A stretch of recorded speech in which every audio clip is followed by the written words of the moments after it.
Vamos a iniciar esta segunda mesa. Les explico rápidamente la dinámica a los ponentes, inclusive que no están enterados de ella. Vamos a tener un rol de una primera ronda de 10 minutos. Voy a ser el moderador de hierro, entonces a los 10 minutos les diré que el tiempo acabó y que sigamos a la segunda. Y después tendremos una segunda ronda de 5 minutos. Para el caso de que haya alguna interpelación o alguna situación al comentario que ellos hacen, y después pasaremos a una intervención directa con el público conocedor. ¿Sale? Entonces, bueno, vamos a iniciar. Los presento. Nos acompaña en esta segunda mesa el doctor Rodrigo Brito Melgarejo. Él es profesor investigador de la Facultad de Derecho de la UNAM. También nos hace la deferencia de estar con nosotros Gerardo González Camarena. Él es licenciado en Derecho por la Universidad Nacional Autónoma de México, maestro en Derecho por la Universidad Autónoma del Estado de Morelos, cursó la maestría en Políticas Públicas en la Universidad Autónoma de Nuevo León y es doctor en Ciencias Políticas y Sociales por el Centro de Investigación y Docencia en Humanidades en el Estado de Morelos. Es coautor del libro El cansancio ciudadano de la corrupción en México, libro por el cual lo invitamos a participar en esta mesa. Ha trabajado en la Administración Pública Federal durante 37 años, como director general adjunto de Auditorías Directas, Unidad de Auditoría Gubernamental, Secretaría de la Función Pública, gerente de representación regional del Fonatur, gerente de servicios náuticos, director del área de la Unidad de Programas en Atención a la Pobreza Urbana, coordinador de desarrollo organizacional de la Dirección General de Conservación de Carreteras, subdirector de Transportes en el Estado de Morelos, subdirector de Transportes en el Estado de Nuevo León, jefe de Servicios Técnico-Administrativos de la Subdirección de Servicios Sociales del ISSSTE y director de Acción Cívica de Socicultur, entre otras. Ha sido profesor de Derecho Civil en la Universidad Tecnológica de México, profesor adjunto en la materia de Derecho Constitucional en Epacatlán, profesor del módulo en el Diplomado de Responsabilidades Administrativas y Combate a la Corrupción, impartido en el ITAM desde el 2011. Y nos da muchísimo gusto que haya aceptado participar con nosotros. También nos acompaña Salvador Guerrero, que es de la Facultad de Derecho de la Universidad Nacional Autónoma de México, Juan Góngora, que está adscrito aquí en el Instituto de Investigaciones Jurídicas de la UNAM, y José Alfonso Aparicio, que se encuentra en el Instituto Nacional de Acceso a la Información. Vamos pues a empezar nuestra primera ronda de 10 minutos por participación y le damos el uso de la voz al doctor Rodrigo Brito Melgarejo. Muchísimas gracias, doctor Guerrero. Antes que nada quisiera comenzar agradeciendo a los organizadores de esta mesa, de este conversatorio, la oportunidad de participar en este evento académico. Me parece que escuchar al doctor Quintero Navas, escuchar a Carlos siempre es enriquecedor, y la verdad es que creo que nos han dado muchos elementos para reflexionar, para ver cuáles son las perspectivas que tendríamos que tomar en cuenta para la construcción de este sistema nacional anticorrupción que está en ciernes, que parte de la reforma constitucional, una reforma constitucional pues que es joven, bueno, que no tiene tanto tiempo. Se publicó en el Diario Oficial de la Federación el 27 de mayo de 2015, y hay que decir que es una reforma que incide en muchísimos ámbitos. Si no me equivoco, incide en 13 artículos de la Constitución. Con la reforma publicada se modifican 13 artículos de la Constitución, lo que nos habla del 10% de la Constitución, ¿sí? Los ámbitos que toca la reforma constitucional a través de la cual se crea el Sistema Nacional Anticorrupción, pues me parece que tiene alcances muy grandes, y hay que esperar las leyes para ver cuál es la dimensión precisamente de esta reforma, ¿sí?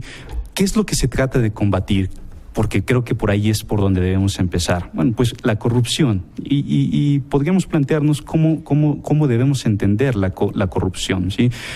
Creo yo que de manera muy, muy sencilla es esa situación en la que el servidor público obtiene de manera ilegal, para sí o para terceros a quienes desea favorecer, beneficios de carácter material, ciertas prebendas y ciertas ventajas. Esa situación en la que también hay que decir, y eso se ha puntualizado, lo comentaron las personas que participaron en la mesa antes que yo, pues el ciudadano forma parte también de esa dinámica que ha puesto en entredicho a nuestro sistema, que ha obligado a que se realicen cambios en este sentido, y eso me parece también que es bastante importante, porque ahora en el texto constitucional incluso se cambia la denominación del título cuarto para incluir dentro de esta regulación a los particulares, ¿sí? Se habla en el texto constitucional de la responsabilidad de los particulares, se establece que en casos de responsabilidades graves también el propio Tribunal Federal de Justicia Administrativa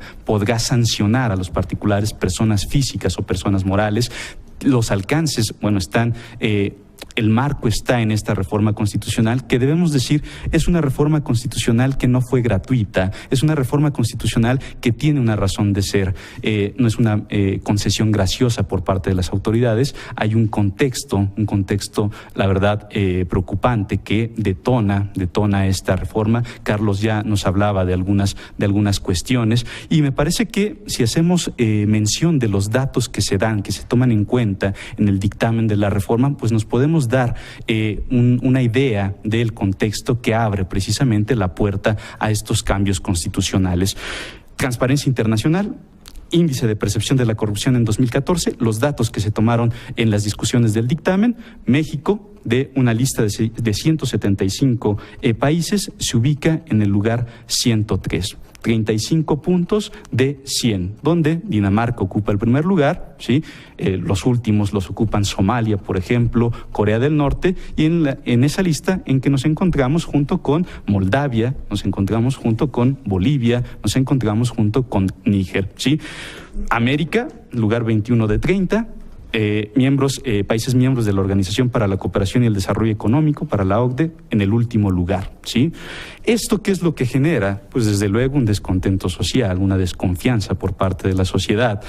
Otro de los datos que se manejaban en las discusiones al interior de las cámaras que participaron en este proceso de reforma era la encuesta nacional de calidad e impacto gubernamental realizada por el INEGI.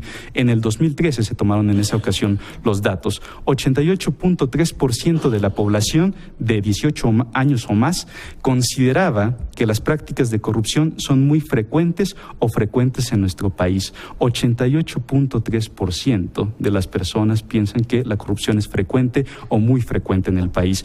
89.7% de la población consideraba que la corrupción era una práctica frecuente o muy frecuente en las policías, ¿sí? El 84.4% en los partidos políticos, que era lo que se platicaba aquí. La desconfianza, no solamente en autoridades, instituciones, quienes participan en la vida pública, es grandísima. En el Ministerio Público se pensaba 78.4% de las personas encuestadas se pensaba que habían prácticas frecuentes o muy frecuentes de corrupción, y bueno, pues en el gobierno federal el 75.6%, en el gobierno de los estados 77.2%, en los gobiernos municipales 75.8%, ¿sí? Son cifras verdaderamente preocupantes, son cifras que actuaron como detonador para estos cambios constitucionales y que nos hacían ver una preocupación para personas que formamos parte de la sociedad mexicana, ¿sí? También dentro de esta encuesta se decía más de 12,000 personas de cada 100,000 habitantes ha tenido contacto con algún servidor público o tuvo alguna experiencia de corrupción en nuestro país, ¿no? Hay datos impresionantes. Yo leía, profesor, al profesor González Camarena, que ha hablado del costo de la corrupción, de la gran parte, el gran porcentaje del Producto Interno Bruto que implica la corrupción. Escuchaba también recientemente que se hablaba al interior del Congreso que el 63%, por ejemplo, de las personas que querían emprender, que querían instalar una empresa, pues fracasaban por los sobornos, por estas prácticas que son parte de nuestra vida cotidiana. ¿Qué es lo que genera este ambiente? Bueno, pues una sensación de impunidad, ¿sí? Se piensa que la corrupción premia, se piensa que es un buen negocio, abusos, ¿sí? Se piensa, tiene como consecuencia arbitrariedad, desconfianza en las instituciones, que es también producto de cierta opacidad, y bueno, pues esto dio origen, hizo evidente la necesidad de realizar cambios de fondo que ayudaran a prevenir, combatir y sancionar la corrupción, a fin de contar con herramientas para inhibir la comisión de actos de corrupción por parte de los servidores públicos. E insisto, ahora también se habla en el propio texto constitucional de los particulares como elementos que inciden precisamente en estas prácticas. ¿Qué es lo que pasó? Se plantea la necesidad de fortalecer los controles internos y externos en nuestro país, así se dice en el dictamen, bajo un esquema homogéneo, un esquema de coordinación entre las autoridades encargadas de combatir este fenómeno. Y lo que se busca precisamente a través del Sistema Nacional Anticorrupción es esa concatenación ordenada de una serie de espacios del quehacer público propios de la Federación, de la división de poderes y de las funciones públicas para su ejercicio, y el establecimiento de una instancia de coordinación para prevenir, para detectar, para sancionar los hechos de corrupción en los que participan, bueno, pues autoridades federales, poderes del Estado a nivel federal, órganos constitucionales autónomos, pero también poderes locales, órganos autónomos de las entidades federativas, municipios, órganos de las demarcaciones territoriales del Distrito Federal, los particulares, insisto, y esto me parece importante, que tengan vinculación con la actuación y el desempeño del ejercicio de recursos públicos. En fin, se trata de establecer una instancia de coordinación entre todas las autoridades que se ven implicadas en estas prácticas para prevenir y sancionar los hechos de corrupción, ¿sí? Un aspecto fundamental, me parece, del sistema nacional anticorrupción es que se basa sobre pilares y principios generales de la gestión pública y de carácter institucional. Son 4 los que se señalan o los que buscó proteger o fortalecer el poder reformador de la Constitución. En primer lugar, el principio de control interno de gestión y de los recursos públicos a partir de órganos competentes de los poderes legislativo, ejecutivo, judicial, pero ahora también en los órganos constitucionales autónomos, tanto de la Federación como de las entidades federativas.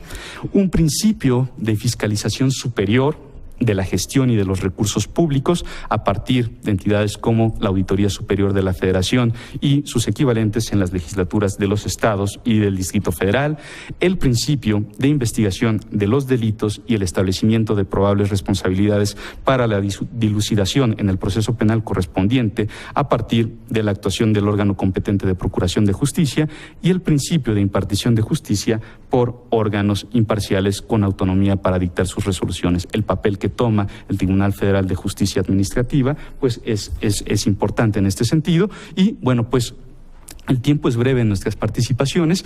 Creo que los cambios que se dan en este sentido son importantes. En una segunda intervención me parece que podría plantear los retos que implica esta reforma, retos que son planteados incluso por el mismo poder reformador de la Constitución, pero no quiero robar el tiempo de los participantes de esta mesa, así es que por el momento yo me detendría aquí. Gracias, doctor. Muchas gracias, doctor Rodrigo Brito. Vamos ahora a escuchar al doctor Gerardo González Camarena. Muchas gracias. Bien, como lo comentó el doctor Brito, efectivamente el tiempo es muy breve. Voy a tratar de abordar todo lo que quisiera decir. Me parece muy interesante este foro. Hablamos en términos de las reformas constitucionales. bien lo acaba de explicar el doctor Brito, me parece un paso interesante para darle una estructura diferente al seguimiento para combatir la corrupción en el gobierno. Pero hay muchas cosas más que rebasan las cuestiones estrictamente jurídicas. El hecho social. El hecho de que regularmente lo que se plantea en los términos que comentaba hace un momento de la apreciación de la corrupción por parte de la sociedad, puede ser un dato cierto, puede ser un dato no tan cierto, sin embargo ahí está y estamos arriba del número 100 de 130 y tantos países. Lo cierto es que la corrupción campea en todos los ámbitos de nuestra sociedad. No solamente en la administración pública. Se plantea a veces que únicamente el servidor público es aquel que es corrupto, que es flojo, que es burócrata. O sea, hay cualquier cantidad de calificativos peyorativos para definir a un burócrata. Decía el doctor Quintero hace un rato, la corrupción no solamente no abarca todo el servicio público, no abarca todos los servidores públicos. Hay en el servicio público, y lo digo con toda honestidad y con toda sensatez y con todo orgullo, más del 90 o 95% de los servidores públicos trabajan con toda honestidad. Sin embargo, los hay que, coludidos con sus superiores, se dedican a corromperse y a corromper, o de manera recíproca, particulares y servidores públicos y particulares. Es un juego entendido y perverso, además, para corromper y para llevar ganancia, o como se dice coloquialmente, llevar agua a su molino. Ese es el caso concreto de la corrupción en la administración pública. No se puede calificar a todos los servidores públicos como corruptos. Sería irresponsable hacerlo. Pero también sería irresponsable no reconocer que los hay, y que los hay perfectamente bien armados, y que hay redes, parecen hasta espectaculares, para manejar los actos de corrupción en la administración pública, sobre todo en el aspecto de contrataciones públicas, de adquisiciones, de obra pública, particularmente. No me voy a los servicios que ofrece el Estado, como el otorgamiento de licencias para los transportistas federales, o simplemente las licencias para el Distrito Federal, que ha cambiado mucho, por cierto, el escenario. Afortunadamente, las condiciones para el otorgamiento de servicios en el Distrito Federal, pero sigue habiendo cualquier cantidad de corrupción en la Ciudad de México igualmente. Se planteaba aquí, el compañero economista decía, ¿cuál puede ser la causa de todo esto que está provocando el problema de corrupción? No es nuestro ADN. Como decía Rousseau, el hombre nace sano, no nace corrupto. Se corrompe en el proceso social, en esos cambios que se van dando en la sociedad. No es nuestro ADN como mexicanos el ser corruptos. El problema principalmente de la corrupción es provocado por la impunidad. La impunidad de nuestro país es verdaderamente vergonzoso. Los delitos que se cometen en el país, cualesquiera que sea, de la materia que sea, el 5 o 6%, quizá hasta el 10%, es sancionado. El resto no lo es. Entonces, si estamos en un esquema en donde estamos propiciando la corrupción a través de la impunidad, porque la autoridad no actúa como debe actuar, porque está acostumbrado a no aplicar la normatividad, y el ciudadano está acostumbrado a despreciar a la autoridad y a despreciar a la norma. Entonces es un círculo vicioso que tiene que romperse, y así lo planteamos en el libro del cansancio ciudadano de la corrupción en México, que tiene que cambiarse, tiene que modificarse a partir del cambio de las estructuras mentales de cada uno de nosotros. Lo decía el doctor Quintero, el cambio a partir de la educación. Y agarro también el término de educación para decir que también la cultura es importante. Es insoslayable que el cambio cultural de una sociedad es el que tiene que generar una nueva estructura social de nuestro país. Insisto, la corrupción no es que seamos todos, como antes se decía. Se han hecho esfuerzos en el país para ir transformando, ir dosificando acaso la atención a este problema. Desde el gobierno de Miguel de la Madrid en los años 80 hasta el gobierno actual. ¿Pero qué ha pasado con todo esto? ¿Cuál es el sistema que nosotros tenemos que nos da cobijo a todos los mexicanos? Las reformas constitucionales que nos las hicieron ahorita o que se publicaron en el mes de mayo son muy similares a las reformas que se han hecho todo el tiempo en nuestro país para paliar los problemas que hay en nuestro país. Ese es lo que hemos vivido. Les hablo un hombre de 63 años de edad que ha vivido muchos acontecimientos en nuestro país. ¿Qué ha habido con los cambios constitucionales? Cuando hay conflictos sociales, cuando hay exigencias gremiales, dicen, lo que necesitamos es hacer un cambio de la Constitución, y entonces se modifica la Constitución, las leyes reglamentarias o las leyes secundarias, que esperen, finalmente ya dimos un paso y después atenderemos el problema. ¿Qué pasa ahora con esta ley? Se le da una conformación a una estructura ya existente, porque estamos tomando parte de la estructura político-jurídico-administrativa que está ya manejando el esquema de corrupción, aun cuando de alguna manera no está vinculado el tribunal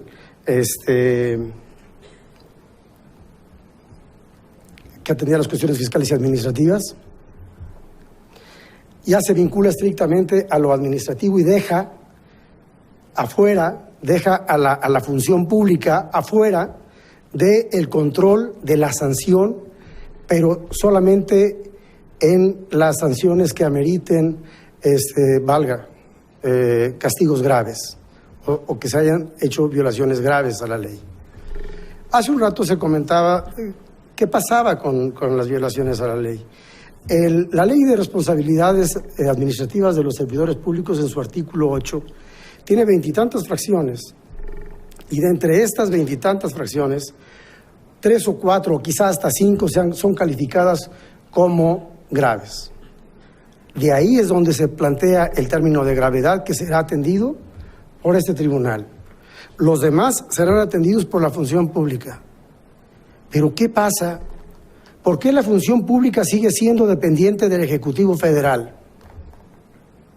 Sigue siendo juez y parte. Este es el que va a determinar cuáles son graves y cuáles no son graves. Los partidos políticos se han dado a la tarea ahora de trabajar para darnos este sistema nacional anticorrupción, pero también se ha dado a la tarea de poner candados para que las cosas no se transparenten y no se hagan como se deben de hacer, en respeto a la ciudadanía, en respeto a los intereses que aparentemente representan. Eso es lo grave del caso. Nos dan a tole con el dedo los diputados, nos cambian las cosas, pero las cosas siguen exactamente igual. El sistema político mexicano está creado, está formado, está estructurado precisamente para eso, para ser corrupto. Porque no podemos soslayar que únicamente a través de eso los partidos políticos y los gobiernos en el poder, quienes hayan sido, se han mantenido gracias a ese sistema de juntar dinero a través de los actos de corrupción. Con las grandes contrataciones que no aparecen, porque de repente únicamente le pegan a los más chicos, y los chicos aparecen como corruptos porque los jefes nunca firman un documento. Ellos van a salir totalmente librados de responsabilidad. Pero el que sí actúa, el que sí firma, el que sí hace, aunque no sabemos cuánto se lleve, es el único sancionado. Entonces, ¿qué es lo que tenemos que hacer? Pensar en función el presidente de la República acaba de plantear, un segundo nada más, acaba de plantear la creación de la Secretaría de Cultura.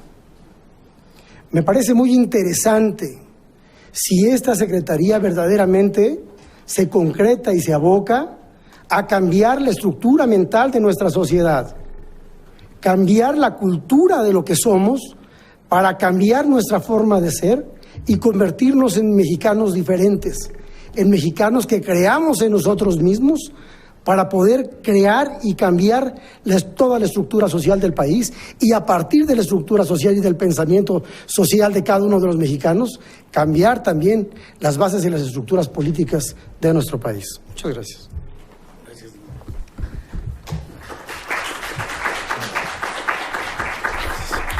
Todavía le falta una intervención más al doctor Camarena.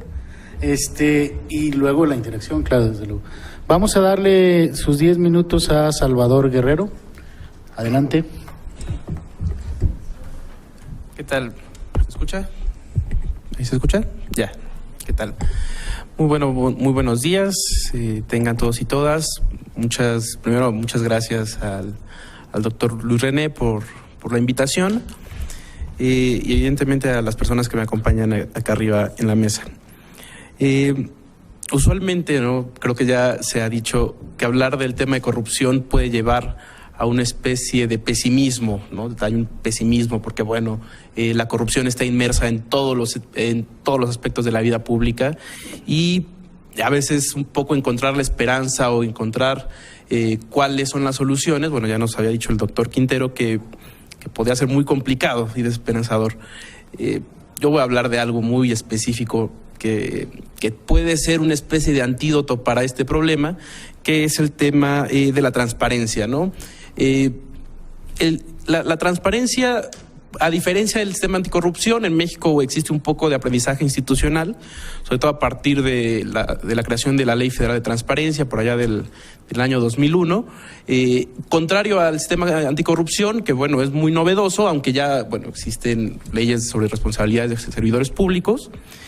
¿Y cómo puede existir este vínculo? Espero no desentonar tanto con los anteriores ponentes, pero yo veo que hay dos vínculos con el sistema anticorrupción respecto al sistema de transparencia, ¿no? Hay un primer vínculo que podríamos llamar institucional y un segundo vínculo que ya es respecto a la sustancia de lo que resuelven los órganos de transparencia. En primer lugar, el ámbito institucional en el cual se pueden relacionar está muy claro en la reforma anticorrupción, de la cual ya habló el doctor Brito, y es claro, existe un sistema nacional donde diversas autoridades se van a coordinar, y una de las tantas autoridades es el presidente o la presidenta del órgano autónomo del artículo 6, es decir, del INAI, ¿no? Del Instituto Nacional de Transparencia. La sola asistencia de la presidencia del INAI al sistema anticorrupción no garantiza por sí mismo nada, ¿no? El que esté ahí el INAI, el que esté representado el Tribunal Fiscal, el que esté la Auditoría Superior de la Federación, no garantiza nada, pero es un buen indicio de que el tema de la transparencia será un tema que se podrá ventilar ante el tema anticorrupción. Evidentemente, la Constitución lo pone como un órgano de coordinación que esperemos, lo que ha sucedido con el sistema de transparencia es que el Sistema Nacional de Transparencia se ha convertido en un órgano regulador y no de coordinación, lo cual complejiza más el sistema. Pero el sistema anticorrupción, esperando que sea un órgano solamente de coordinación con las entidades, el tema de la transparencia, no el tema de la rendición de cuentas, pues tiene que ser algo que surja dentro de los lineamientos que puedan dar para cómo combatir la corrupción, ¿no? Y hay otro segundo aspecto que es el sustancial, ¿no? El aspecto sustancial, en principio yo diría que el simple hecho de que exista una ley de transparencia ya dice muchas cosas o puede combatir la corrupción de una manera más o menos adecuada. La actual ley ya dice que a toda persona que reciba recursos públicos por parte del Estado, tiene que ser por lo menos público su nombre. Debemos saber a quién le está dando dinero el Estado, ¿no? Y usualmente yo en las clases siempre pongo de ejemplo, aquellos que son becarios ya todos se enteraron, ¿no? Que ustedes están recibiendo una beca de 1,500 pesos mensuales. Bueno, por 1,500 pesos o hasta por menos dinero, ya se debe publicitar a quién se le está entregando dinero, ¿no? Y eso es un avance enorme que se tuvo desde las reformas, parece que fueron en 2002 y luego 2007. Y eso parecería que es suficiente desde el derecho, ¿no? Pero tenemos que complejizarlo más, empezarlo a hacerlo mucho más garigoleado, ¿no? Las obligaciones de transparencia, es decir, las obligaciones que por obligación deben estar en las páginas de internet de todos los sujetos obligados, dice, tienen que ser públicos las contrataciones, ¿no? Y ahí a lo mejor ya tenemos ya un tema ya resuelto. Ya sabemos a quién están contratando, por qué cantidad, ¿no? Los procedimientos de licitación, ahí está la página de Compranet, que es prácticamente imposible encontrar un contrato, pero bueno, ahí está la página, ¿no? Y ya existe una respuesta institucional, existe una respuesta por parte del derecho para combatir la corrupción. Pero aún así, parece que el legislador lo quiso garigolear más, ¿no? Lo quiso intentar hacer más complicado de lo que ya era. Y con la discusión de la Ley General de Transparencia, aparece por ahí un artículo, por aquí lo tengo anotado, creo que es el 116, 115 de la ley, en el cual no se puede, dice, bueno, está hablando de las reservas, la ley, existen muchas causales para reservar los documentos, y dice, no se puede oponer ninguna causal de reserva por dos cosas, por violaciones graves de derechos humanos y por actos de corrupción. La época, ya nos lo anunciaba el maestro Pelayo, la discusión de la ley anticorrupción, así como la discusión de la ley de transparencia, se dieron en un contexto muy específico de casos de corrupción, y hay que llamarlo, ¿no? Por el tema de la Casa Blanca. Parece que esta es una ocurrencia del legislador, ¿no? Porque el tema de derechos humanos fue un ámbito exageradamente debatido, sobredebatido, ¿no? Incluso tuvo que llegar a tribunales para resolver cómo, que ahorita voy a tratar de, en el poco tiempo que me queda, decir cómo funciona. Y el tema de la corrupción salió por una coyuntura política. No es que estemos pensando que la corrupción es una buena excepción para la reserva de la información, porque como insistía, la ley ya nos da algunas salidas, ¿no? De los casos de corrupción, digamos, más comunes. Entonces, rápido voy a algunos temas. Primero, hay algo que, bueno, no voy a desarrollar en este tiempo, pero le ha hecho un gran daño que el derecho a la información esté relacionado con la libertad de expresión, porque se ha dicho que la libertad de expresión está relacionada con temas de interés público. La corrupción sí es tema de interés público, por supuesto que sí, pero limita mucho el ámbito de aplicación, ¿no? Y quiero ponerlo en estos términos. A diferencia de las violaciones graves de derechos humanos, en donde el gran debate es la gravedad de los derechos humanos, donde la Suprema Corte de Justicia ya dijo, ¿no? Existen dos criterios, uno cualitativo, uno cuantitativo, y es como podemos ver más o menos si algo es grave. Pero la ley de transparencia, cuando habla de casos de corrupción, no dice solamente en casos graves de corrupción, dice casos de corrupción. Y aquí remite a la ley, ¿no? Evidentemente tenemos que esperarnos hasta la ley secundaria para saber qué es lo que el legislador quiera que entre en la definición de corrupción, pero va de todo, ¿no? Si va a incluir casos de conflictos de intereses, si va a incluir casos de malversación de fondos, ¿no? Puede incluir un montón de cosas. Yo voy a poner nada más los grandes casos, sí, pero también los pequeños casos, o sea, pues no, donde la ley no distingue, pues no habría por qué hacerlo. Pongo un ejemplo muy sencillo que discutíamos justamente ayer en un conversatorio. ¿Qué sucede con, por ejemplo, los que hacen que cuando lleguen todo su personal les firmen las renuncias, ¿no? Es una práctica común.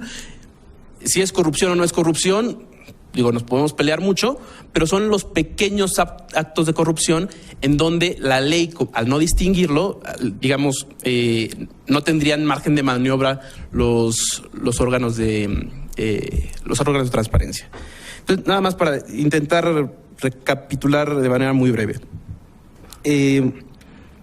Ya les decía que existe una peligrosidad en plantear la corrupción como la analogía a la excepción en materia de derechos humanos, que existe algo muy peligroso de tratar de pensar que la corrupción es un tema de interés público, ¿no? O sea, porque solamente los grandes casos de corrupción son los que tienen que transparentarse, ¿no? Ahí tenemos el uso del helicóptero de Conagua, por ejemplo, pero también los pequeños casos, ¿no? Y yo nada más, con respecto a la presentación del doctor Quintero, creo que puso un tema en la mesa importantísimo. Uno de los grandes dilemas de los procedimientos jurisdiccionales en materia de anticorrupción es que es una cacería de brujas, ¿no? Es una cacería de brujas y se pierde la presunción de inocencia. Entonces, el que exista esta excepción en la ley de transparencia, en donde se diga que van a ser públicos, es decir, no oponibles a una excepción, casos de corrupción, implicaría también, esa es la pregunta, implicaría también que se hagan públicos los expedientes que corren, es decir, que se están llevando y que se están tramitando respecto a los juicios de procedimientos administrativos en contra de servidores públicos, que es causal de ley. Ajá. ¿Se podría oponer esa excepción? Me parece que es peligroso pensar en esta excepción, dado que rompe totalmente con un principio de presunción de inocencia y, en segundo lugar, puede llevar a un peligro del derrumbe de la falta de independencia, ¿no? De la falta de imparcialidad, porque evidentemente un caso que ya ha sido publicado, que ya está en los medios de comunicación, termino rapidísimo, la persona que está llamada a decidirlo, que en el caso de México es el secretario de la Función Pública, tendría mucho más presión de resolver en uno o en otro sentido, ¿no? Y bueno, hasta aquí dejaré mi participación. Gracias. Muchas gracias. Perdón por la brutalidad en el tiempo, pero así lo habíamos pactado. Vamos a darle el uso de la voz ahora a Juan Góngora.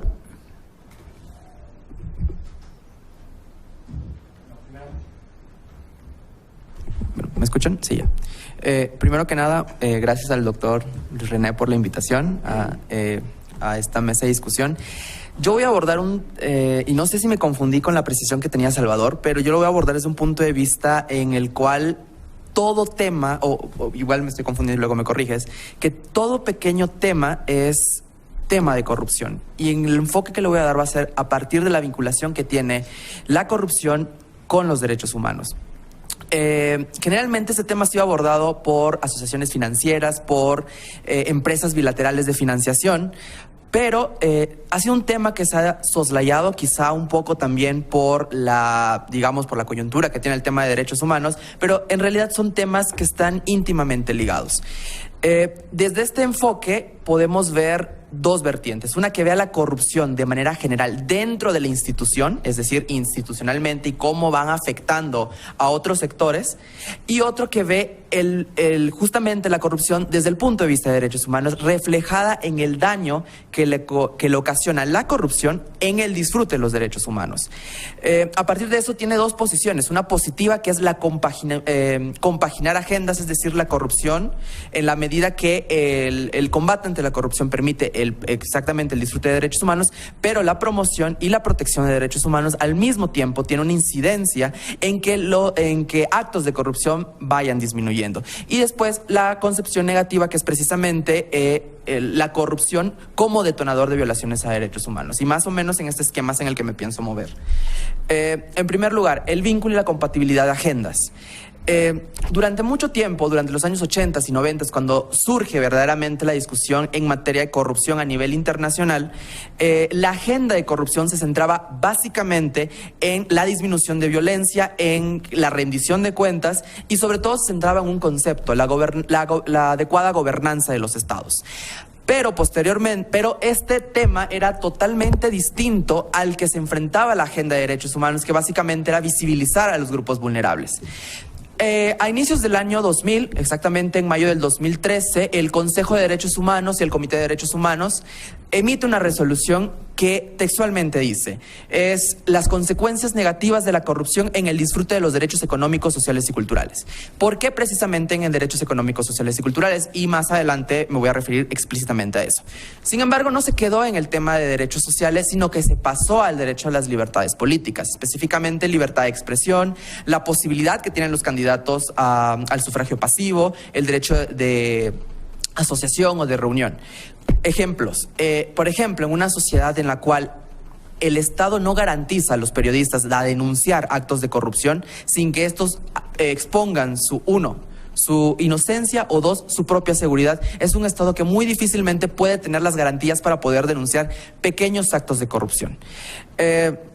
Ahora bien, ya pasando al segundo esquema, es decir, el esquema de la vinculación y del aspecto negativo, cómo la corrupción inflige directamente en la violación de derechos humanos.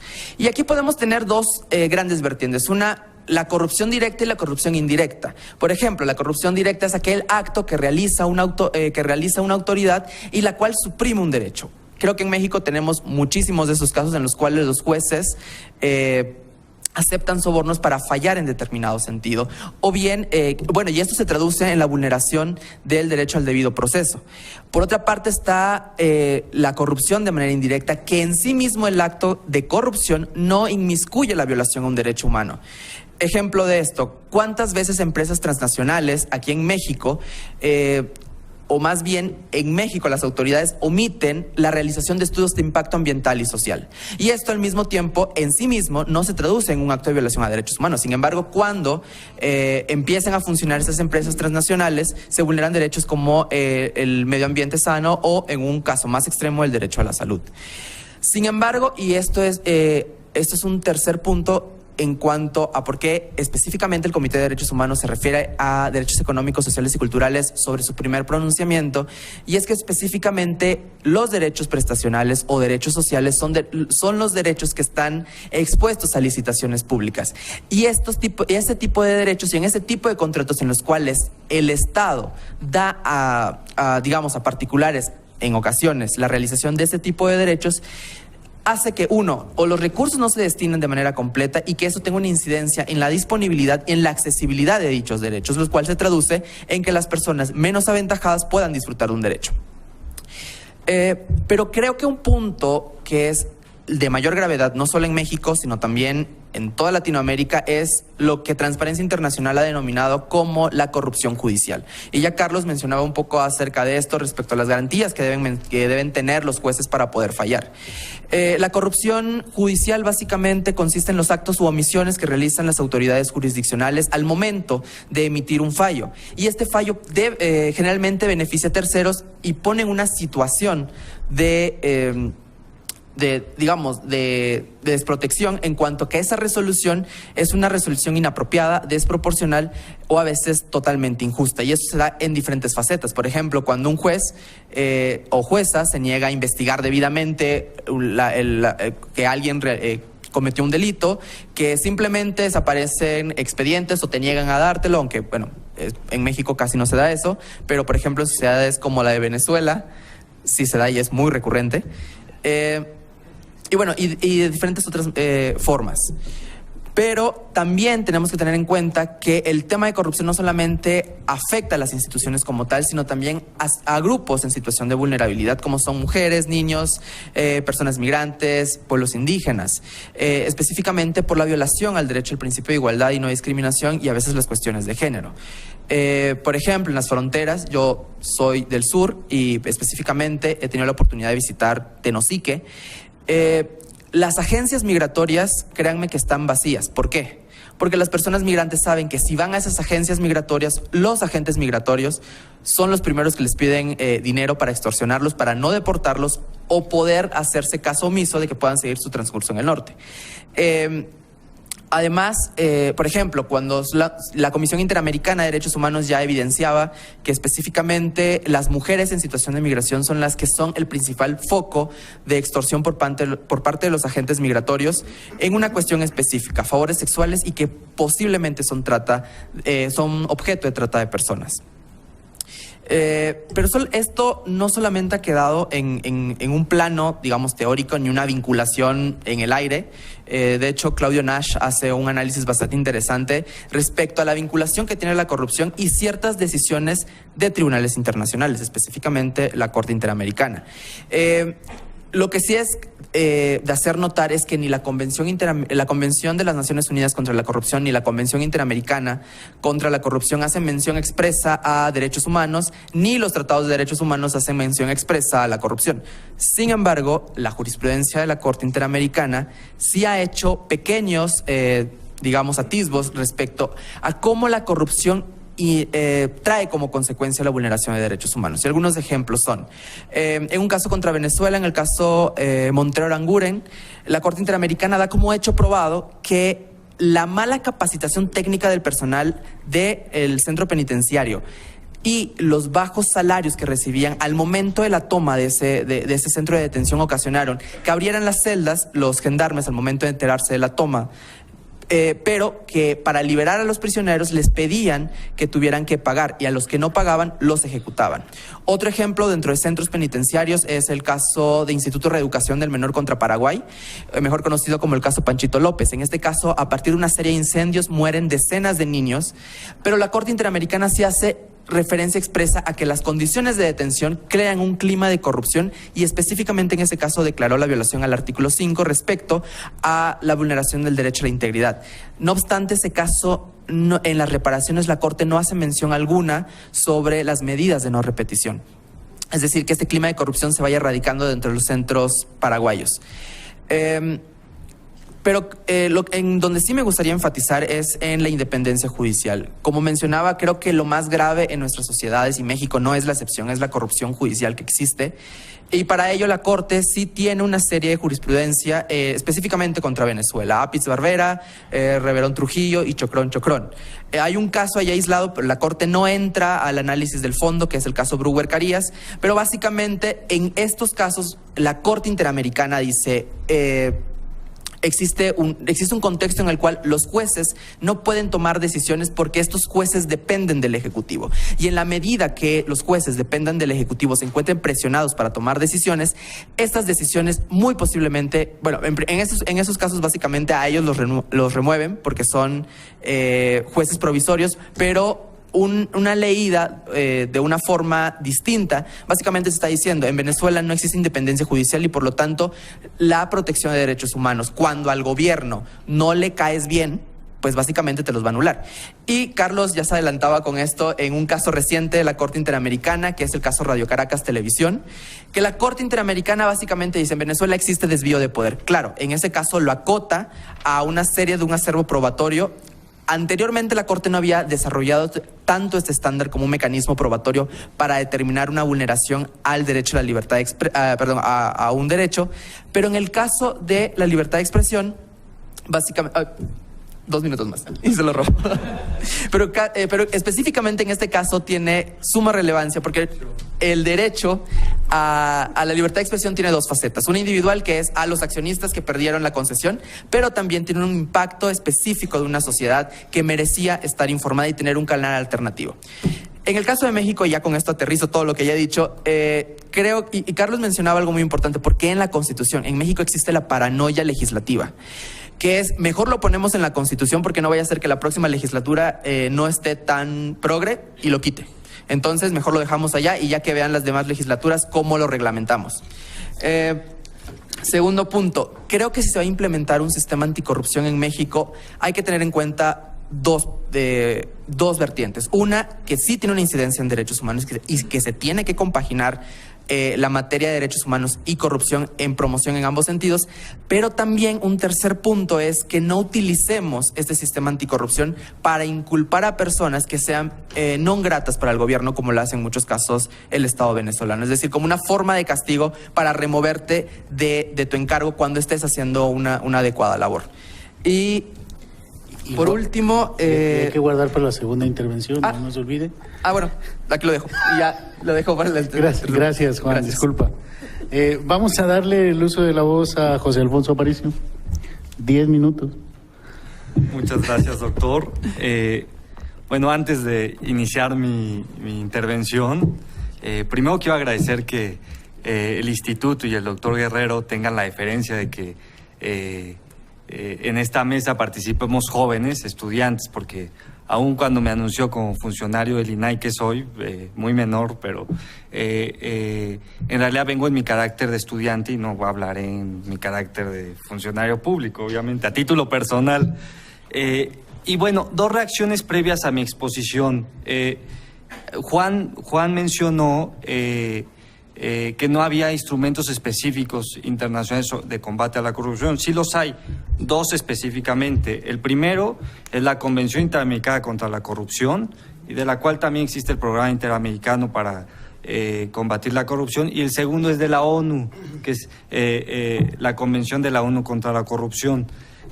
O sea, sí hay instrumentos específicos, y quizás ahí ¿sí se escucha bien? Sí.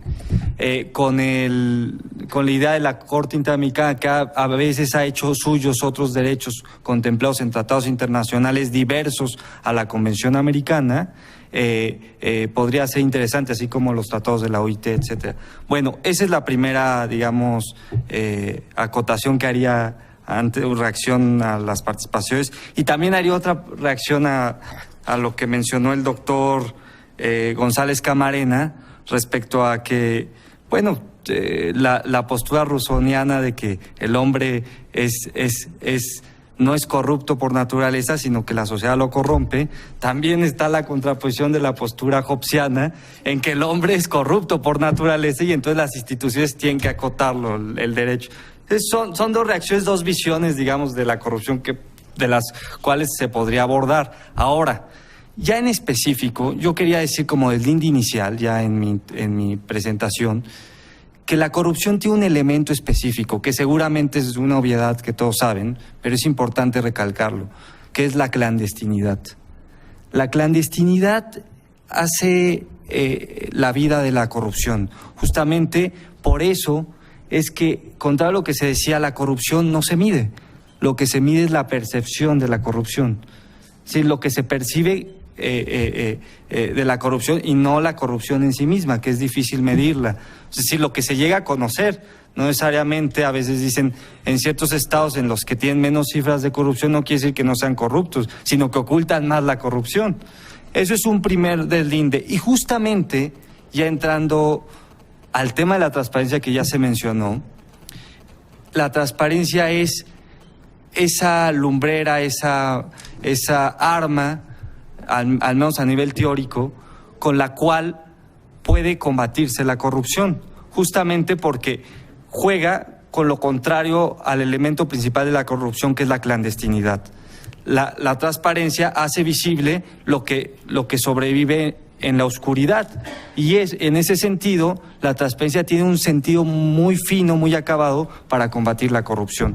Ahora, ahí yo plantearía un axioma que se lo han planteado muchos y que se ha repetido en la doctrina y en las clases, y muchas personas lo repiten. La corrupción es un enemigo, o es atenta contra la transparencia. Pero fíjense bien, parece un juego de palabras semántico si volteamos la palabra, si decimos que la transparencia atenta contra la corrupción. Parece una cosa sencilla, pero fíjense bien, cuando se afirma que la transparencia se ve atentada por la corrupción, se está aceptando en el fondo que vivimos, o que hemos vivido en algún tiempo quizás, en un estado de transparencia, de rendición de cuentas. Y si analizamos en la historia, en realidad no ha existido rendición de cuentas en todos los tiempos. Al menos esto es un fenómeno nuevo institucionalmente ya hablando. Sí es cierto que la concepción de rendición de cuentas nace y es consubstancial a la democracia, justamente porque la rendición de cuentas era un tema en que el jerarca, el monarca, las monarquías absolutas rendían cuentas ante quien los elegía, y estos eran los dioses, entonces no tenían por qué rendir cuentas ante la ciudadanía, ante el pueblo, ¿no? Que después adquirió el carácter de, digamos, la concepción de soberanía popular, en la cual los ciudadanos ya pueden exigir cuentas porque son los que nombran a los representantes, pero antes no había esa idea. Entonces es consubstancial a la democracia, y sí es cierto que el concepto de rendición de cuentas es mucho anterior, pero no así, ya en específico, el concepto de transparencia ya institucionalizada o elementos de combate a la corrupción, y ahí quiero aterrizar la explicación. Existen hoy en día, y eso es muy nuevo, el INAI, que antes era el IFAI, surge en 2002, es nuevo. Es cierto que órganos de transparencia y leyes de transparencia en otros países surgieron, pero también es algo nuevo. En mi siguiente intervención pienso dar una explicación específica del tema, pero también lo es nuevo el Sistema Nacional Anticorrupción, y también lo es nuevo la Fiscalía General de la República, que incluye a la Fiscalía Anticorrupción, que no nace con, eso es importante decir, no nace con la reforma anticorrupción, nace anterior en una reforma político-electoral que se dio el año pasado, y en la que se incluyó la autonomía de la Fiscalía General de la República, y ahí incluyen la Fiscalía General Anticorrupción. Esas instituciones nacen, y luego nace el Sistema Nacional Anticorrupción con la reforma anticorrupción. Esto hace una cosa nueva que no existía, que son las reglas, instituciones y procedimientos de combate específico a la corrupción. Y aquí yo quiero plantear una cosa antes de que me coma el tiempo, específica. Pongamos el ejemplo de la transparencia, que es muy buen ejemplo como para poner la contraparte del combate a la corrupción. En la transparencia, es cierto lo que dijo el compañero, él dijo hay que ser optimistas, pero yo digo que un optimista es un pesimista mal informado. Entonces, justamente, como pesimista y un pesimista es un optimista bien informado, quizás yo diría como pesimista que aun cuando existan los mecanismos institucionales, resulta, voy a poner un ejemplo claro que lo puedo platicar porque se acaba de votar en el pleno de ayer, entonces ya es una cosa juzgada, resulta que un particular llega y pide a Gobernación toda la información que obre en posición de gobernación relativa a cárteles del narcotráfico. Y lo que le contesta Gobernación al particular es que esa información no existe, no tienen ni una circular ni un comunicado relativo a cárteles del narcotráfico, nada. Es algo increíble, imposible de no creer, cuanto y más si en este gobierno de Peña Nieto se juntó la policía federal, lo que era la policía federal, se hizo parte de Gobernación, pero sin embargo dijo que no existía. Ante eso, una institución que se le dedican millones de pesos como las demás, sí, como un órgano autónomo, etcétera, no tiene dientes o no tiene posibilidades reales para más que buscar en internet, y si no aparece nada, porque si ustedes buscan, borraron todo registro,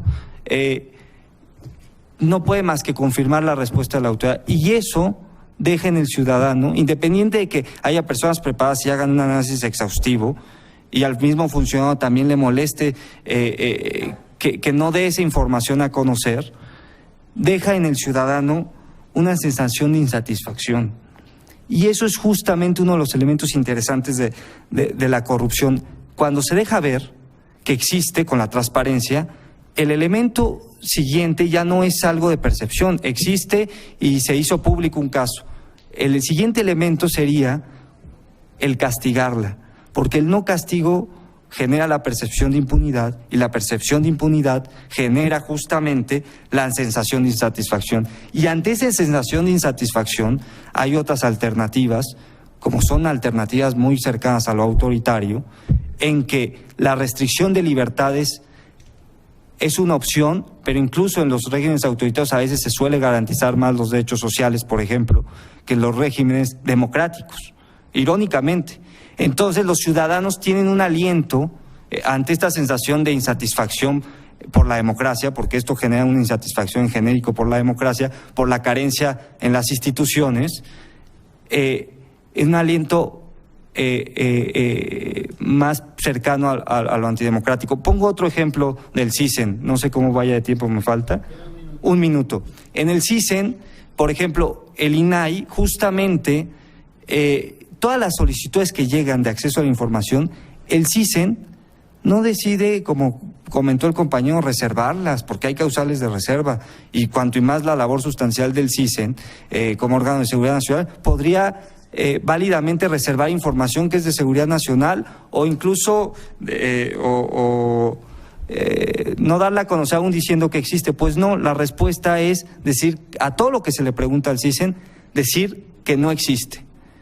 Ante eso, institucionalmente no existe mecanismo ahorita de transparencia que haga permitir que abra algo que dice que no existe.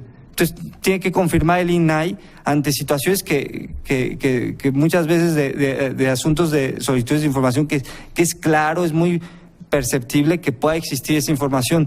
Ahora, con la reforma, ya voy a acabar un segundo más, con la reforma de la Ley General de Transparencia, los organismos que no cumplan, que deban tener una información y no la tengan, que tengan obligación de tenerla, la Ley General de Transparencia ahora obliga a generar esa información. La gran pregunta va a ser si las instituciones van a tener el acicate, así como se aumentó el número de sujetos obligados, para poder cumplir con esas obligaciones. Porque si no, volveríamos a que, aún con brillantes facultades, la imposibilidad de ejercerlas genera la insatisfacción social. Y ante la insatisfacción no se puede, ante la idea de impunidad, independiente de que la norma no alcance, desprestigia a las instituciones, y a las instituciones que son los órganos garantes o autónomos, ya no hay más reducto. O sea, después de los órganos autónomos, en este equilibrio de poderes que inventó incluso y que trajo con una vertiente muy fuerte el doctor Fix-Amudio y Jorge Carpizo, primero con la CNDH, etcétera, si ya ese reducto no sirve y no da resultados, entonces hay una respuesta ahí difícil de restricción de libertades ante la propuesta autoritaria. Ese es el fenómeno de la corrupción. La corrupción que destruye a las instituciones y con esto genera posibilidades tampoco muy gratas. Bueno, es todo. Muchas gracias, Alfonso. Bueno, vamos a dar paso a la segunda. Les pido encarecidamente que sean 5 minutos.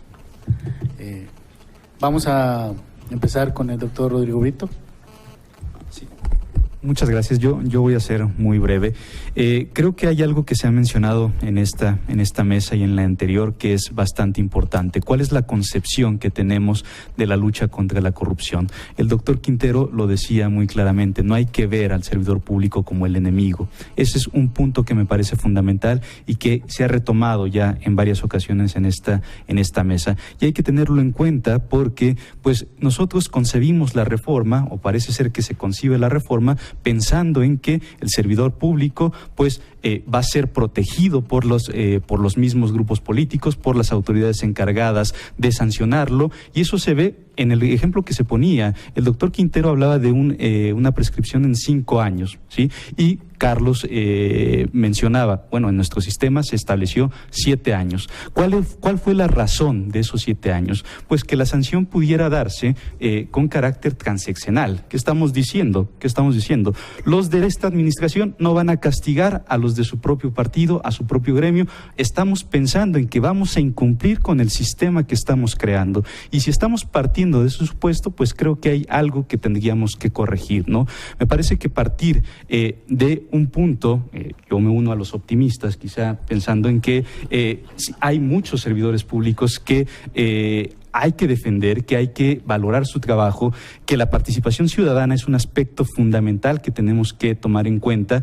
Creo que es algo que no hay que dejar de lado. Y pues insisto, lo planteaba las mismas comisiones dictaminadoras, ¿sí? ¿Cuáles son las perspectivas de este Sistema Nacional Anticorrupción que se plantea a través de una reforma constitucional? Bueno, pues cambiar el régimen de responsabilidades, pero esto implica una revisión de conductas constitutivas de irregularidades, una revisión de las conductas que pueden constituir delitos, de afinar el concepto de conflicto de intereses, de la sistematización sobre la declaración de situación patrimonial. También implicaba, y esto lo decía, se decía también al interior de los órganos legislativos, pues afinar los mecanismos de prevención de los hechos de corrupción.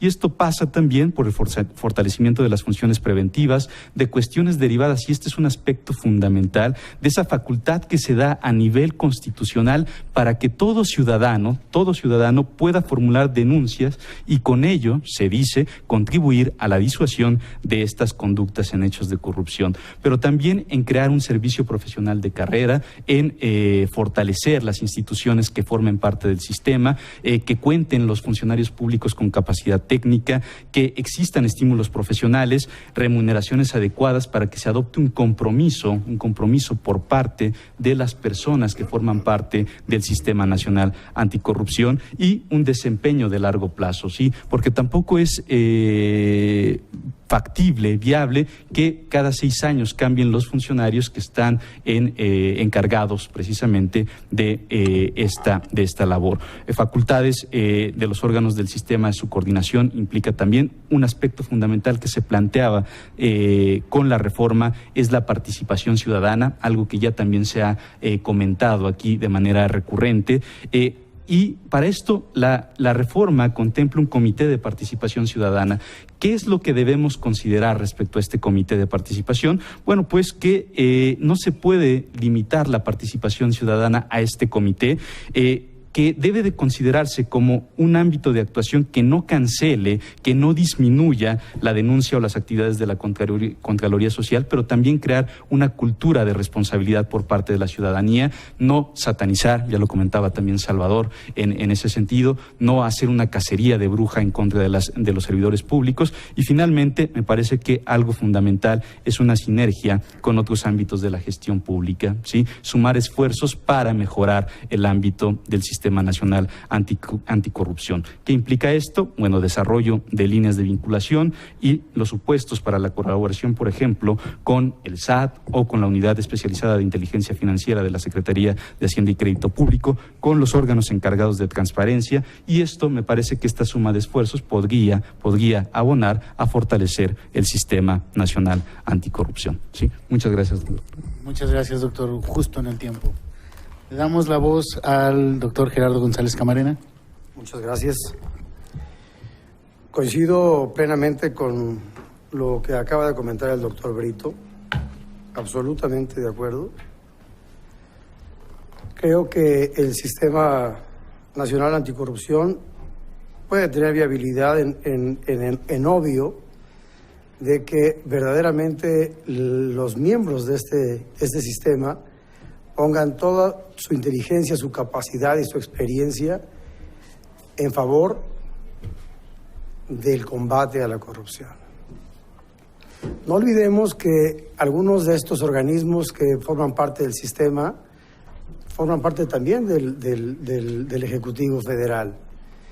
Y creo yo, a pesar de los pesares, a pesar de todos los esfuerzos que están haciendo y a lo mejor lo que están planteando los señores legisladores, creo que nos dificultaría mucho conocer verdaderamente los resultados de un Sistema Nacional Anticorrupción que verdaderamente combatan ese flagelo que tanto daño hace a nuestra sociedad. El tiempo de exposición, la verdad lo lamento mucho, hay muchas cosas que hablar. La corrupción tiene muchísimas aristas. Hablamos de algunos temas, me parece estupendo que aún y cuando no nos pusimos de acuerdo, cada quien hablamos de cosas diferentes y me pareció interesantísimo, sobre todo para quienes estamos en esta mesa, en este foro. Y la verdad es que todos tenemos que poner algo de nuestra parte. Sin embargo, el presidente de la República tiene la mayor responsabilidad en el combate a la corrupción, porque él no solamente es jefe de gobierno, si no es jefe de Estado. Así lo establece la Constitución y en consecuencia el señor tiene que asumir la responsabilidad, sin duda alguna, frente a la sociedad mexicana, de atacar verdadera y ciertamente el problema de la corrupción en nuestro país. Es todo. Vamos con Salvador Guerrero.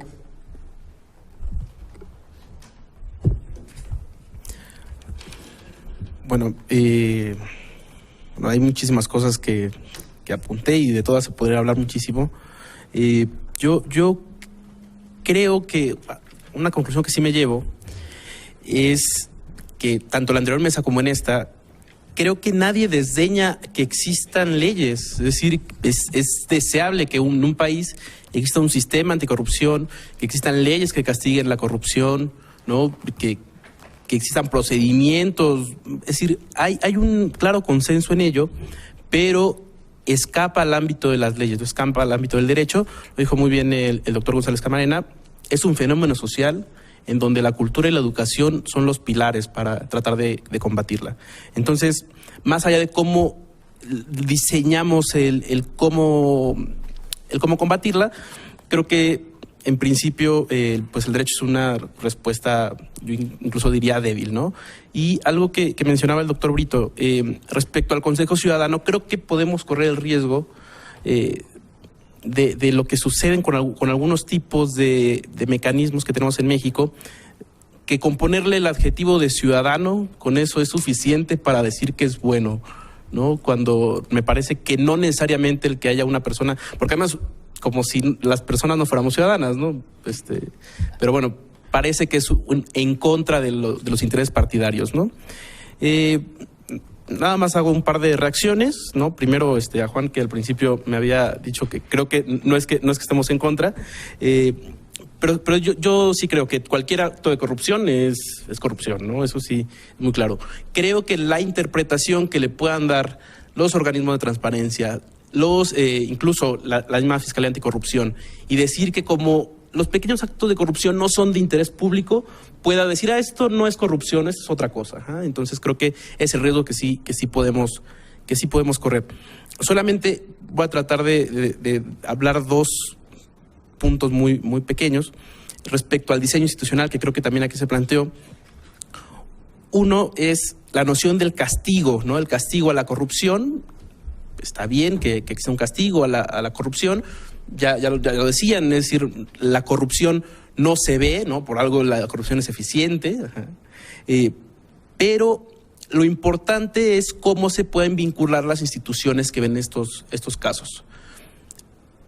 El más óptimo es, primero, parecería obvio, ¿no? Que cuando cualquier funcionario ve un acto de corrupción, lo denuncie. Pero por desgracia creo que necesitamos una ley que diga que de oficio los institutos de transparencia, que de oficio el Ministerio Público, que de oficio tenemos que decir que de oficio tienen que transmitir cuando vean un documento que se presume que puede haber corrupción, ni siquiera que exista, ¿no? Y esto me lleva al segundo tema que quiero plantear, que insistía en decir qué sucede con las excepciones a las reservas en materia de corrupción, que hay dos temas, ¿no? El qué y el quién. El qué creo que ya lo desarrollé en la primera parte. El qué y el quién, ¿no? Cuando hablamos de violaciones graves de derechos humanos, la Suprema Corte ya dijo que prima facie las instituciones en materia de transparencia pueden decir que probablemente se configuran y dan la información. Me parece que este es el mismo esquema que se tiene que seguir en anticorrupción, porque si esperamos a que el fiscal determine a través de una, por ejemplo, de una puesta a disposición, ¿no? O de una sentencia en el ámbito judicial, me parece que estamos como decía el doctor Brito, creando instituciones para el fracaso, ¿no? Si hacemos una ley, por ejemplo, esta de las responsabilidades administrativas de los servidores públicos, donde prescribe a los 7 años, porque sabemos que a los 6 no, porque va a ser el mismo gobierno, lo mismo, si hacemos que una institución sea la encargada de determinar cuándo existen actos de corrupción, como el caso de una sentencia, pues podríamos decir, juega tanto para bien y para mal, podría jugar ahí un caso, yo diría, muy desafortunado en el diseño, porque lo llevaríamos al fracaso, ¿no? El fracaso en que no sirvan las definiciones de corrupción y nos lleve finalmente a que no se castigue a nadie, ¿no? A que no se ventilen los actos de corrupción, porque por desgracia, hay que decirlo, en México los actos de corrupción solo se ven cuando la prensa se mete. De otra manera, es muy complicado que por sí mismo los casos de corrupción lleguen. Yo no conozco algún caso, salvo a lo mejor, no sé, el Esther Gordillo, ¿no? Que el Estado haya dicho, pero eso es por represión política, eso es un acto de corrupción. De ahí en fuera, si no son por venganza política, solamente es por la prensa, ¿no?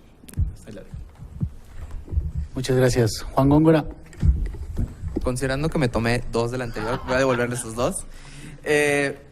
Pero sí voy a ser muy puntual en cuanto a lo último que quería abordar. Primero que nada, yo no mencioné que no existieran instrumentos específicos contra la corrupción, más mencioné que dentro de los instrumentos específicos contra la corrupción no existían expresiones que aludieran a derechos humanos o que hicieran referencia expresa y viceversa.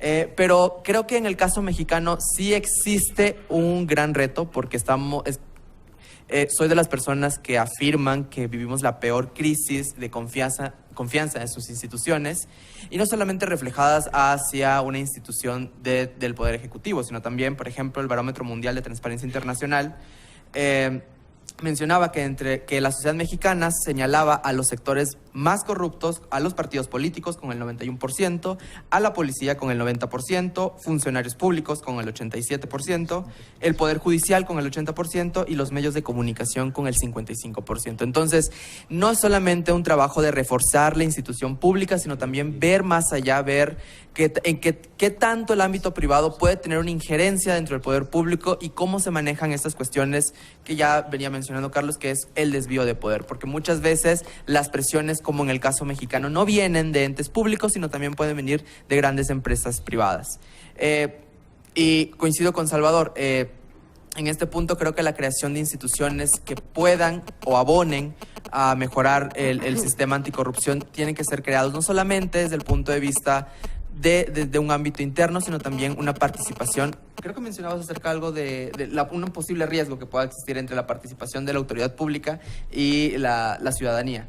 Pero sí creo que tiene que tener un ingrediente en cuanto a la participación de la ciudadanía, porque si también no denunciamos, pues muy probablemente no se visibilicen muchas cuestiones. Y ya, sería todo. ¿Me ajusta el tiempo? Adelante, Alfonso. Gracias, doctor. Bueno, ¿sí se oye bien? Sí. Resumiendo un poco las ideas planteadas en mi intervención, el Sistema Nacional Anticorrupción tiene perimetralmente, para un poco esquematizar, la Fiscalía General de la República, en la cual se contiene a la Fiscalía Anticorrupción, y perimetralmente también a la transparencia, que también recientemente ha creado un Sistema Nacional de Transparencia.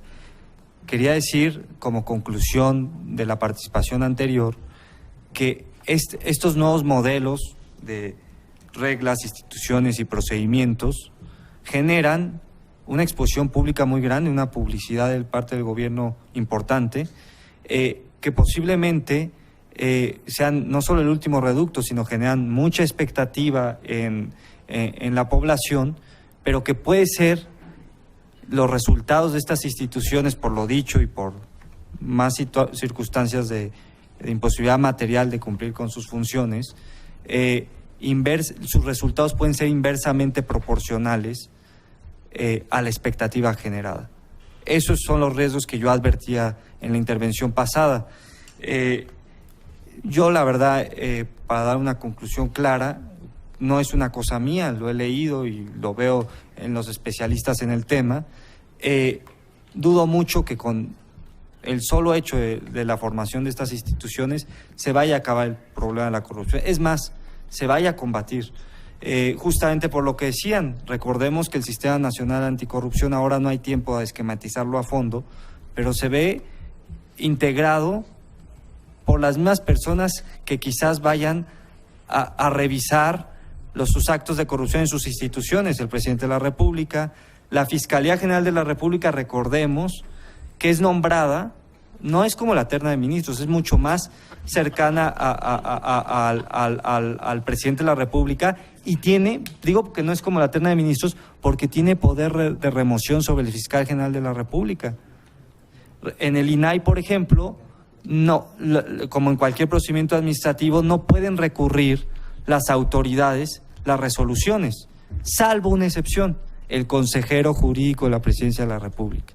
Otra medida de control. Es más, si no se controla el INAI, como se dice, de todas formas tenemos la posibilidad de recurrirlo por medio de la interpretación del consejero del recurso del consejero jurídico de la Presidencia de la República, que pongan mucha atención, ahí va a haber muchas facultades que tenía el procurador van a pasar al consejero jurídico de la Presidencia de la República.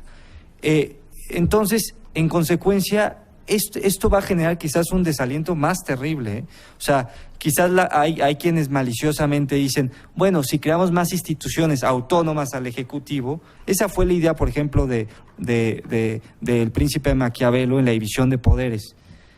Dicen, tú desplaza las funciones que te sean desfavorables al rey y encárgaselas a otros. Las que sean antipopulares, encárgaselas a otros. Porque entonces, cuando el pueblo se subleve, entonces podrás castigar al que las impuso, cuando en realidad tú les diste las órdenes. Si con todas las instituciones autónomas, si no garantizas su autonomía real en los hechos, entonces el malestar popular quizás va a ir no directamente al Ejecutivo, sino a los órganos autónomos. Pero de todas formas, el hartazgo y las instituciones es en genérico, o sea, el ciudadano no distingue, a veces no entiende, no es abogado necesariamente y no entiende esta nueva concepción de los órganos constitucionales autónomos, a veces ni siquiera entiende la división de poderes formal. Entonces ve al Estado como una sola cosa y al funcionario también como un solo ente. Cuando falla hay un desprestigio, un desánimo, una sensación de insatisfacción terrible. ¿Me queda tiempo? 1 minuto. Por ejemplo, yo propondría, hay opciones, quizás hay quienes han propuesto que esto salga de lo nacional, hay órganos internacionales viables, eso también es una opción. La ingeniería institucional es importante, que sean transeccionales, que los nombramientos, eso ya está analizado, yo no soy el correcto para decirlo, hay administrativistas y gente constitucionalistas muy importantes que lo afirman, pero también entender a la corrupción como conclusión final, como un fenómeno que no es aislado. Cuando creamos estas instituciones, el Sistema Nacional Anticorrupción, lo entendemos como un fenómeno aislado. Y habría que analizar cada fenómeno de corrupción en su justa dimensión. Por ejemplo, la transparencia sindical en los sindicatos no es una cosa que sea solamente una consecuencia de la transparencia y que con la transparencia se va a obligar a que los sindicatos sean transparentes. No son transparentes porque hay una falta de autonomía al interior de los sindicatos. Y en el fondo, quizás, por poner el ejemplo laboral, hay la idea del corporativismo. Mucha gente piensa que el sindicato es corrupto por sí mismo, pues no entendemos que quien lo provoca es la empresa y el Estado, con el charrismo y el sindicalismo blanco. Ahora no hay tiempo de extender más, pero en el fondo esos fenómenos hay que entenderlos para entender qué fenómenos generan la corrupción, el presidencialismo, ultranza, con facultades extraordinarias, el corporativismo. Serían fenómenos que si los combatiéramos de manera efectiva, quizás no solo de ciencia política, también del derecho, no de normas ni instituciones, sino de personas con capacidades de poder actuar, quizás con la ingeniería institucional. Esa sería mi propuesta y mis conclusiones. Muchas gracias, Alfonso. Damos paso para el cierre a la intervención de ustedes. Tenemos tiempo para 3 intervenciones positivas. Adelante.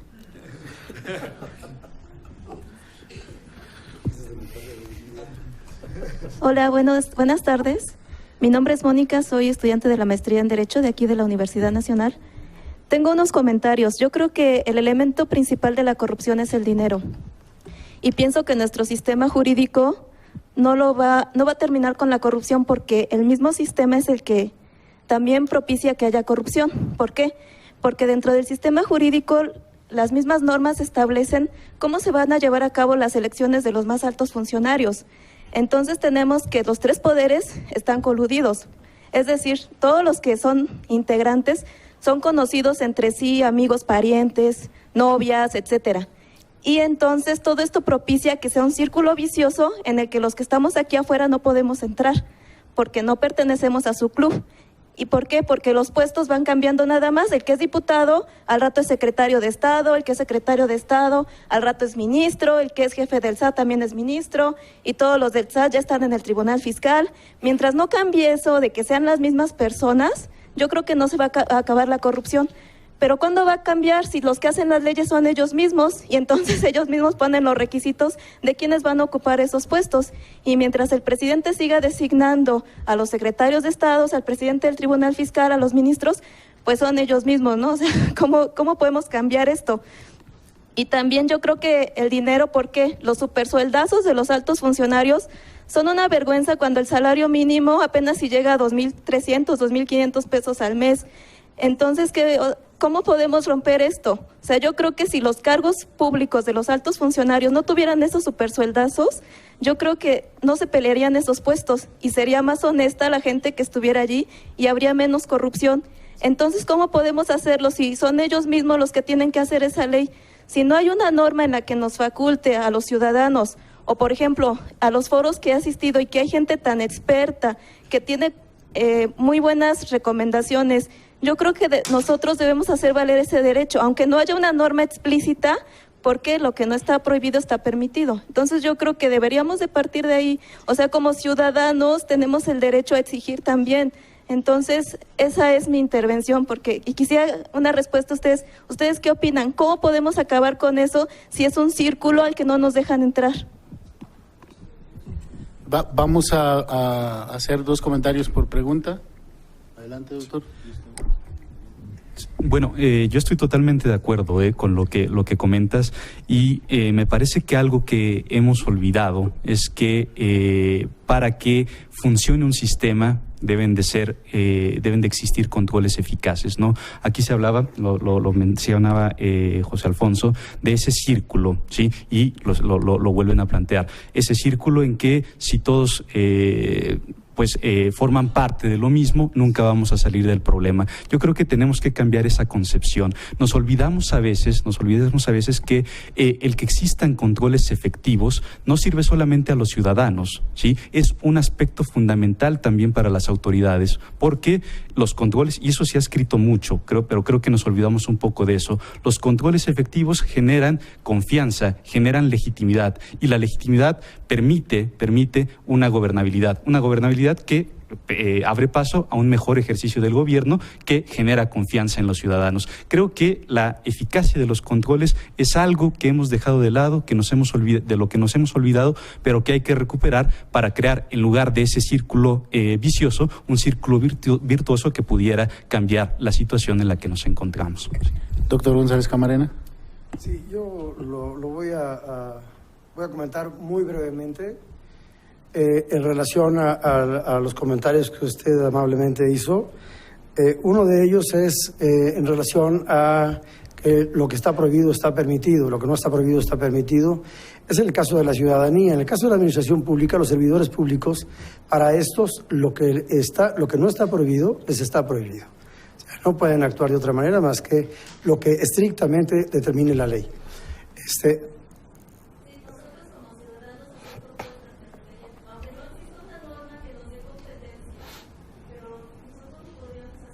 Claro.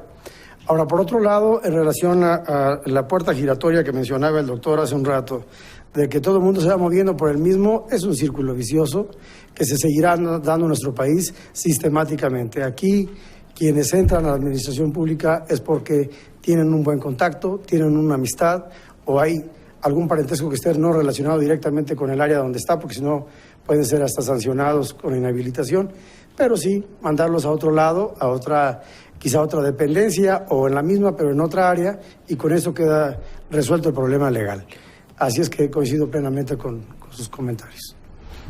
Vamos a la segunda pregunta, acá y acá, me voy así. Perdón. ¿Qué tal? Buenas tardes, creo. En relación con esto, si te presentas, perdón. Luis Javier. Gracias. Estudiante de la Facultad de Derecho. ¿qué salvaguardas hay en el ámbito nacional y en el sistema anticorrupción que permitan un diálogo o una comunicación con un sistema internacional? Y me refiero a esto, justamente como se mencionaba, en el ámbito del poder nacional tenemos problemas de compadrazgos, lo que mencionaban justamente la puerta giratoria, pero lo que hemos visto últimamente es que la participación internacional ha ayudado mucho a solventar este tipo de problemas. Pongo como ejemplo la Comisión Internacional contra la Impunidad en Guatemala, que llegó a tener resultados a un grado donde hasta el presidente, digamos, lo quitaron. Entonces, ¿por qué no se ve hacia este tipo hacia el ámbito internacional? Yo sé que ahorita México está un poco apaleado por el ámbito internacional, digamos Comisión Interamericana, Alto Comisionado de las Naciones Unidas, incluso relator contra la tortura, pero me parece que justamente si ha sido golpeado México por los órganos internacionales es porque algo está haciendo mal, y ese algo que está haciendo mal es algo que normalmente ha mantenido oculto o que intenta ignorar. ¿Por qué? ¿Qué tanto se incluye? ¿Qué tanto se podría incluir una relación de coordinación con instancias internacionales como contrapeso? Me parece que debemos también de dejar de ver contrapesos en el ámbito nacional y empezar a ayudarnos en el ámbito internacional. Nada más, ¿qué opinan al respecto? Si existe algo contemplado en el ámbito interno para ello, y nada más. Gracias. ¿Alguien que quiera? Adelante. No sé si escuché bien, que si existen en el ámbito interno contrapesos.